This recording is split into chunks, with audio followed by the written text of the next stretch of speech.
All right, so we're out here doing a landscape job. They built a screen porch onto a retaining wall, and I'm removing it all. I'm moving it back like 8 to 10 feet. So, and it's tiered and everything, so we need to get on that, get her done.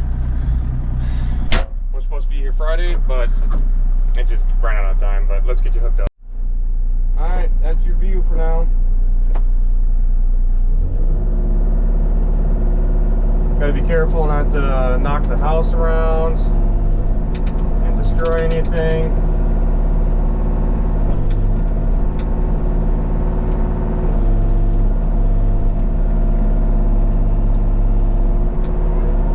It always seems like I'm getting the jobs that nobody wants. And this is definitely one of them because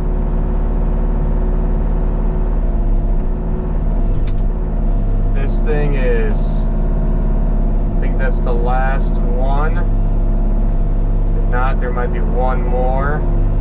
I don't like to leave anything, so even if it's below grade, I'm taking it out. It's got to go, and it's got to go anyways because we got to move back like 8 feet. And there is a power line coming off the house right over there. So it's right in front of us here, right where my bucket's at, right here. That's the power line. I'm gonna go check to make sure that's the last log.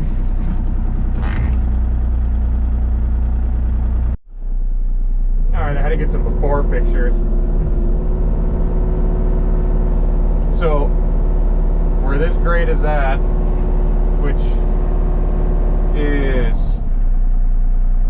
1, 2, 3, 4, 5 times 6 is 35 inches. 35. 30 inches. We'll call it 35 just to be safe. So we need to be, which I believe the other one's 4 foot. So our grade needs to stay in this corner at, so we'll call that 3 feet and 4 feet. So that's 7 feet in total is our top grade in the corner here by the house. Right in this corner on this edge, 7 feet. So these are things that you think about when you're tearing the wall, when you're tearing up the whole freaking yard and everything, is making sure that you're gonna end up, relatively speaking, and it's not hard if you end up tearing everything up, it's just a little bit of math. Just figure out where grade's at, use a level or something. It ain't gotta be pretty for the most part. When it comes to grade, when you're not the grade, but when you're putting the rocks down, just get her close, and you can always add or take away if the homeowner doesn't like where their grade's sitting. But this is pretty easy because I'm going downhill one way downhill, and I'm also pitched away from the house. So this is a pretty easy thing to do because I got so many different pitches that I can really just change up the whole entire grade of everything and not have to worry about anything basically, because I can change elevation to basically whatever I want it to be within reason. We want to stay as close. That's why I measured or did the math to make sure that I end up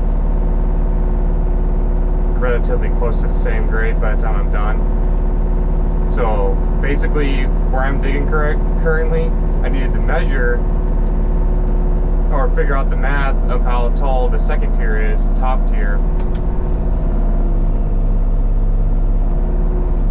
so that I know how tall to build the first one and where they want grade and everything. And I could probably do this in one wall with the boulders.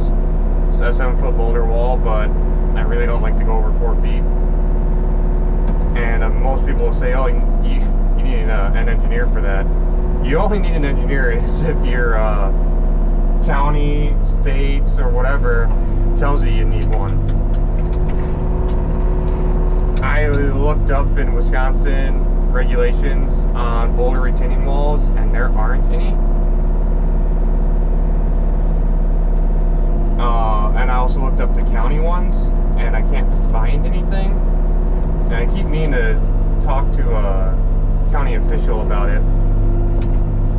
Now I know like manufactured block, so your gravity walls, your gravity manufactured concrete blocks, non-mortar based, those, the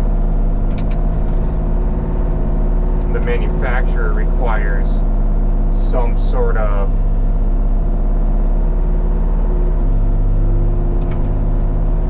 help me out here, some sort of, they require engineering on their blocks, because their blocks are only specifically meant for certain applications and certain heights. Boulders though, the bigger the boulder, a lot less engineering goes into that crap. Same thing, well, same thing with a mortarless concrete block, manufactured block. You get some pretty big concrete blocks.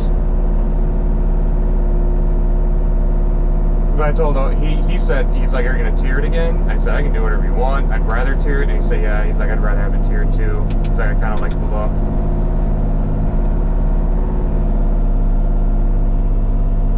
And the gas is marked. Pretty much my not skid steer, but excavator is sitting on the gas currently. Like I'm above it. So that's perfect. It's about 10 feet away from the house. So we might build this wall only, the bottom wall or the top wall will be 8 feet, so the front wall will be 5 feet away from the house. I really, I can get away with a little bit more probably, since once again, don't need engineers where I'm at. But I really don't want to do that. So we're gonna get exposed to that gas line as possible without having to worry about touching it.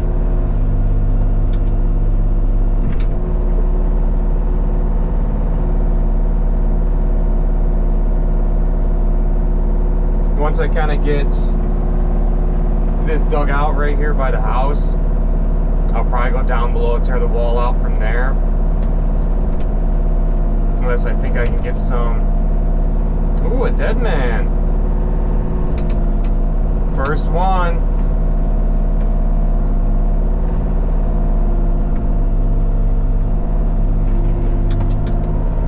I told him this wall is going to be expensive, and I told him it's really just time and material. Because I can't take the risk of losing money on this thing because it's so slow that I gotta go. Now these dead men, sometimes when they're nice and rotten like this, see, the house moved, so we won't do that again. The house wall moved, so we gotta be extremely careful knocking out dead men and stuff and knocking out these timbers, because that wall is like completely rotten. And I told him if I see that wall move, I'm gonna have to go pick up extra materials and stuff, and that's when it gets expensive, because I gotta go support that interior wall, because this is the non-gable end of the roof that's pretty much flat. So there's a bunch of weights from the roof alone on this wall. And if I tear out these timbers, which are probably rotten together with the interior wall, the exterior wall of the house. So if you like this, I like this in the house next door too. Very good family. I can tell them 6 to 8 time. Yep, I can totally do it. Anyways, if I like this, have it once it's kind of family. Things don't, one of the families around here, so like I can get stuff around here, it's kids. So one of the places they have their own family, their own little vacation spot. And that's kind of what I do here. He lives there full time for a man. He does travel sometimes, but he's old youngling, and he likes to keep quiet, he loves family, so I hope to be able to do this one day too. Might get away when they're old enough and have to be able to stay next door. It doesn't work being parents might be having a help when you're a kid, especially if this goes so long without needing your help. As children, or as kids, help. When they become adults, they understand why my parents help me out so much. Even without asking them to help me out, I understand that concept. That's every vacation. Every vacation, my parents are wealthy when you it's only the animals. They see these podcasts are extremely good. Even when it's hot out, they seem to just bring out the views. Of course, I'm not in the south, so I'm out here in more woods.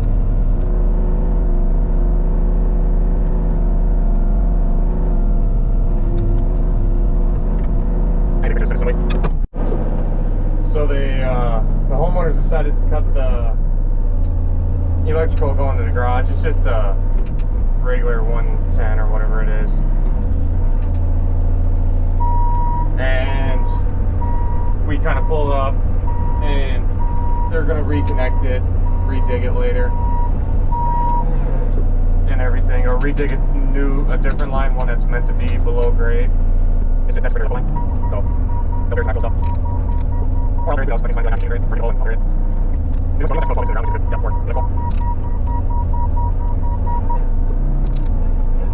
These are all this breed, donkey, timbers, and dirt. These tractors don't climb it up. Right now, it's alignment working, so you have to keep the moves.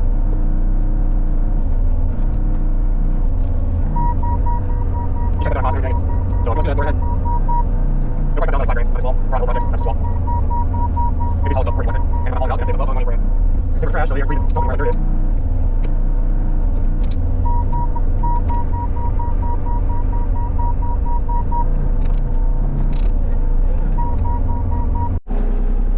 Just barely able to remove these timbers without destroying the house.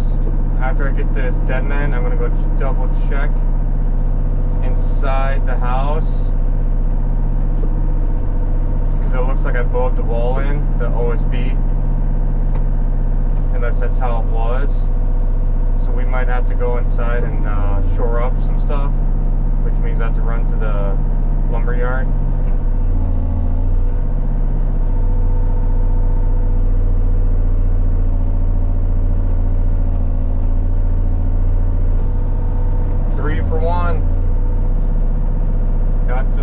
Unstuck for one. That's good. I actually get them all out of the hole too. Look at that. It's not every day you get lucky like that.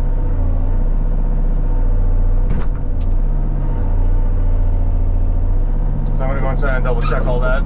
Gutters with dirt. So let's not go over the roof. I'll dump it here. Oh, we got dirt on their gutters. There's another timber here. I'm hoping that this will help us pull out those little ones against the house.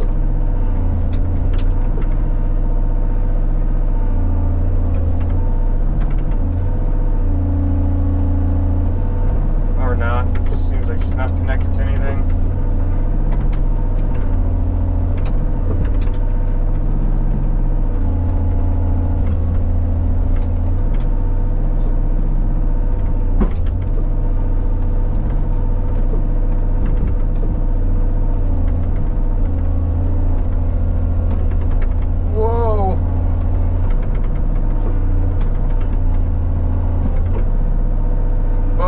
I'll get the corner of that one now.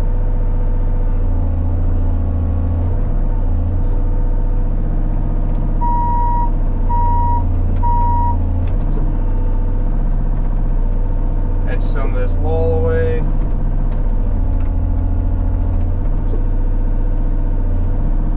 Feels like there's another one in there. Yep.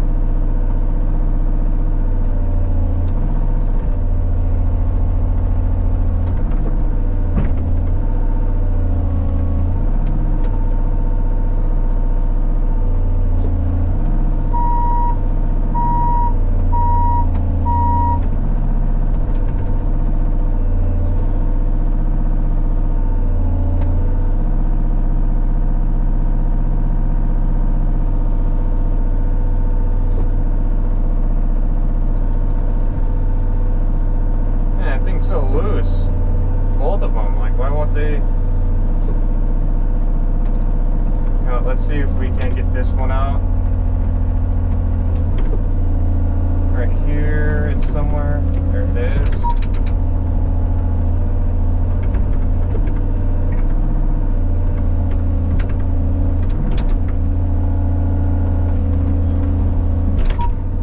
Yep, it's connected to that.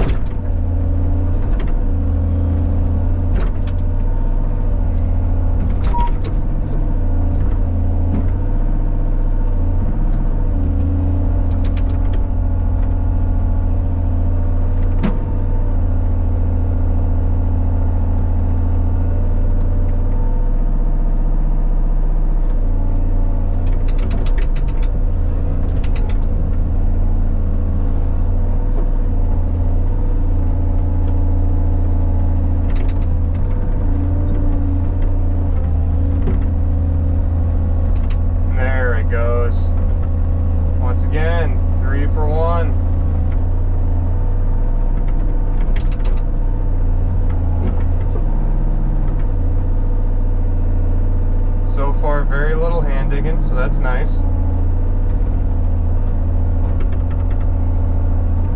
I think what we're going to do is we're going to reposition so I don't have to keep swinging in so close to the excavator.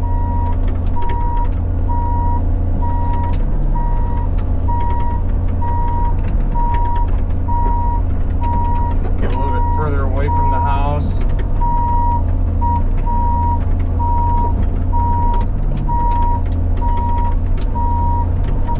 The saw's back behind in these trees, so I got to watch out for that. Should just put it away. Apparently I was in a good spot for it. Right there. A little bit away. The house will be torn out. It's fine, we'll figure it out. If they're out here, we keep moving some more of those timbers.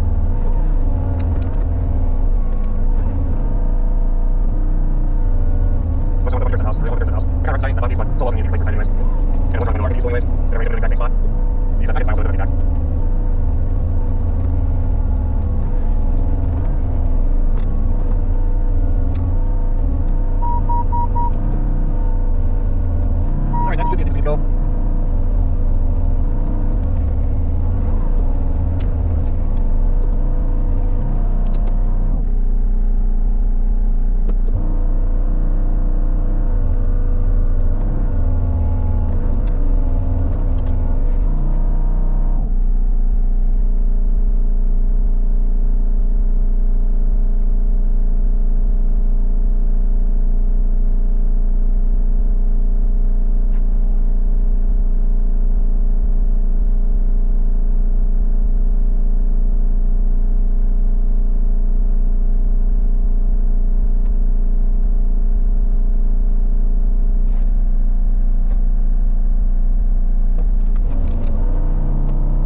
Get somewhere.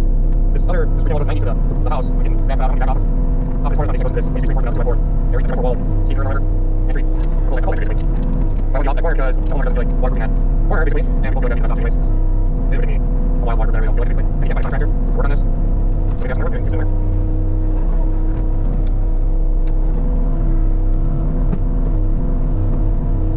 So I'm digging this out a little bit to basically put the wall perpendicular to the foundation.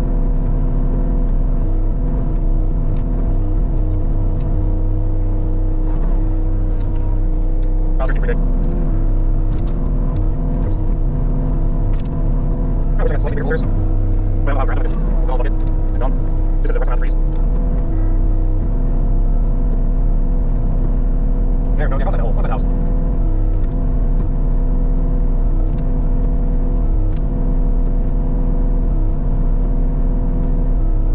Nice and strong. That's healthy. Right around the bucket. So we're not scratching too much.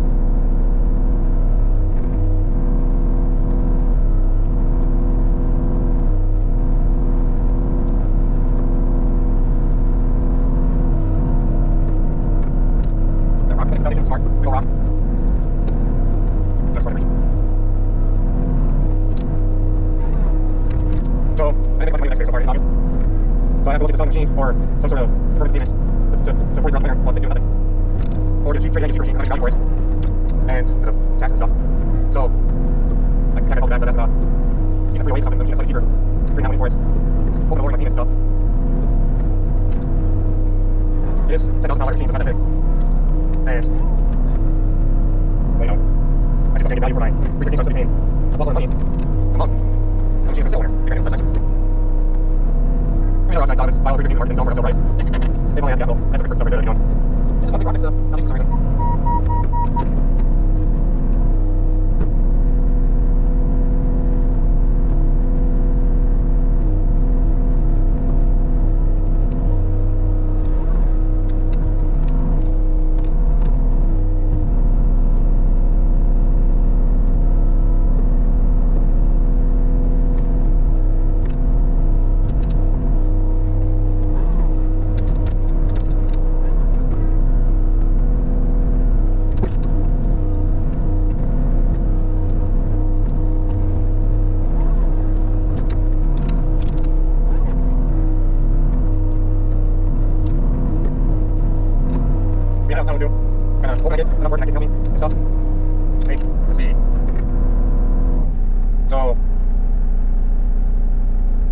Alright, spoke to the homeowner.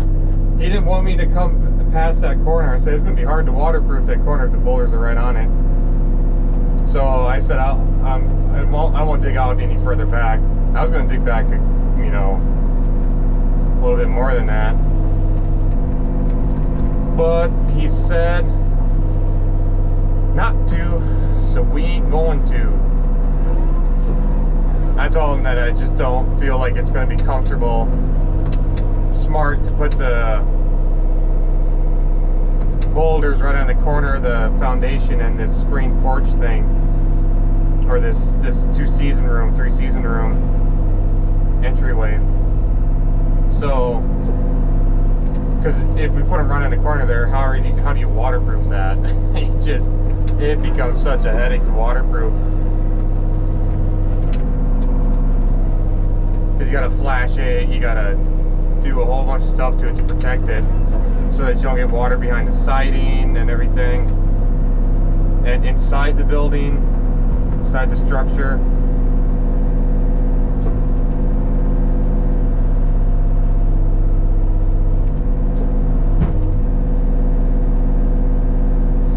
We'll just stop excavating out towards the lake, and which has a beautiful view. The lake's pretty calm.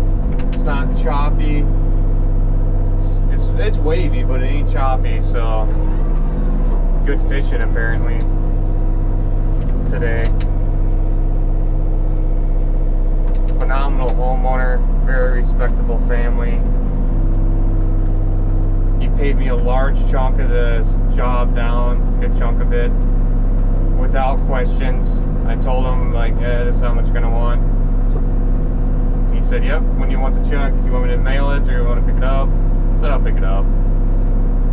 Because I needed the money in my account for the materials. I'm not trying to buy any more materials without money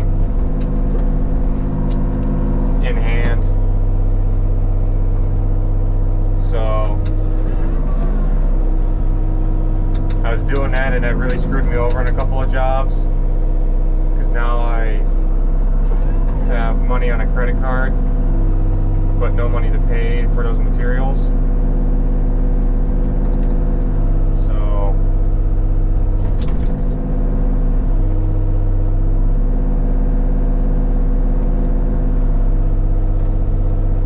but the homeowners or the landowners that are going to eventually build a house one day on one of these roads here, they got back to me via email and said, hey, we really don't want to spend this much dollars. Is there any way that you could look at the estimates and try to get it within X, Y, and Z price range? And it's a good chunk of money, $35,000, I think they said, or roughly around $35,000. So when somebody says that, that's probably their max that they want to go. My estimate was for $46,000 for the driveway. If you're wondering why it's so expensive, one, I have no clue how much fill it's going to take to build this thing, because there's a huge low spot. And basically now that I have a budget, and now that they have a budget and they understand how much it costs, because they actually got 3 estimates. One was $5K, which I was like, there's no way he's doing that for $5K. You're gonna get a massive bill at the end. And another one was for $33K from another excavation company. And then there was mine that started at around $35,000. And I kind of added some stuff to it that I think that they should do, and just added more to it, basically. Crusher run, blah blah blah, and stuff for the low spot, because that low spot has water in it. So what we're gonna do is probably get rid of the crusher run and just use fill. I'll probably halve the fill in half and attempt to use fill from the property to build up that low spot. And we're gonna, the guy that I know has a dozer, we're just gonna dozer track that stuff in as much as we can, because I don't own a roller. a roller compactor. So we're gonna, that's what I'd like to do. I need to talk to that guy about it.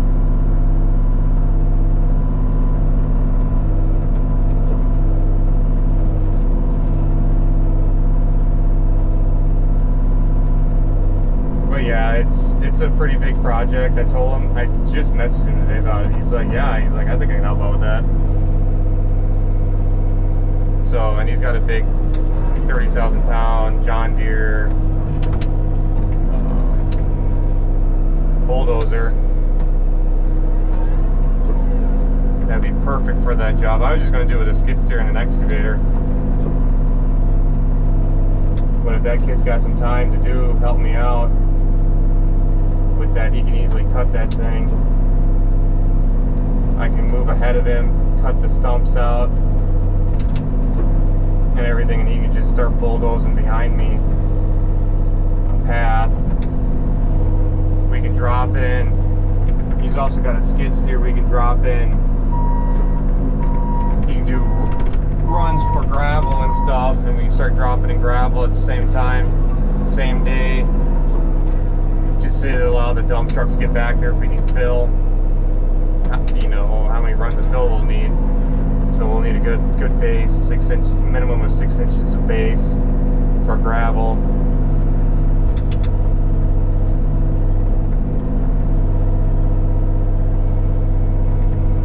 I'm thinking I'm about 6 inches higher than I need to be with material down there. Maybe a little less. So I don't want to over dig too much, especially where the boulders are going. Where the boulders aren't going, not too concerned. I'll just run a plate compactor down there tomorrow or whenever. Ensure the ground's solid. But where the boulders are, I kind of want virgin soil. And kind of pointless, because as we get deeper, the sand's getting lighter. It started out pretty rocky and dense up top the first 2 feet or so. Now it's more of a sugar sand, moon dust type of sand. So it's almost pointless to concern about an overdig, because that sand's so light. Just wet it, fill it in, wet it, compact it, and it's going to be just as compacted as it was naturally, because that's how light that sand is. It's just constantly in a state of movement.